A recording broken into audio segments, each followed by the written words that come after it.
Welcome back to the Suburban Ford 7 Sportscape. Time now for our final thoughts, and as always, the guest has the floor. Dave? Well, we just talked about Tom Gage, and listen, baseball will induct a very worthy Hall of Fame class to Cooperstown today. Randy Johnson, Pedro Martinez, and John Smoltz are three of the best pitchers I've ever seen, and Craig Biggio is a member of the 3,000 hit club and maybe the best second baseman of his era. But I continue to be perplexed by the Hall's lack of recognition for two of my favorite players growing up, the cornerstones of the Tigers' 1984 championship team, Jack Morris and Alan Trammell.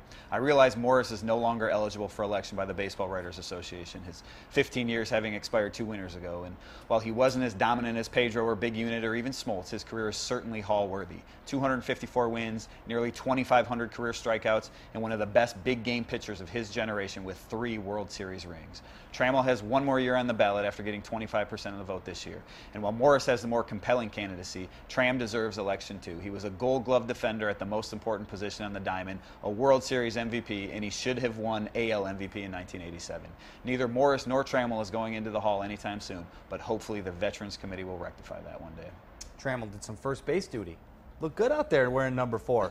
Filling first in. Baseline. Yeah, filling in. Full times. All right, the opening ceremony for the Special Olympic World Games on ESPN yesterday was absolutely tremendous. We hear more often than not about ESPN's failures or follies, but if you didn't have a chance to watch it last night, go back and check it out. For the next week, we have a chance to witness some amazing athletes compete from over 165 different countries. It's time to throw out the old stereotypes about disabilities because for these athletes, this is their norm. I got a first-hand view of the emotion that takes place for these athletes and their families recently at the Miracle Baseball Field in Southfield as the Tigers hosted a fantasy camp for very handy-capable people. These Olympics may not have the same athletic plays we've grown accustomed to, but there no doubt will certainly be an event with a very long highlight reel. So make sure you check that out. It's very cool stuff. Very cool to have you here. Hey, enjoy your last week of summer, man, because it ends. Last day today, but you know what? That was a great point on the Special Olympics. I almost talked about that in my final thought, too, and there's some good stuff on ESPN yesterday. Just the fact that these kids go out there and when they hit a ball, their eyes light up. And now these athletes are actually competing at a very high level. Some of the stories behind it, too. Fascinating stuff. So check that out. It's all week long in ESPN, so you can check it out and make sure you look at the opening ceremonies. 3 hours. 3 hours for those opening ceremonies, and just really good stuff. Makes you feel all warm and fuzzy.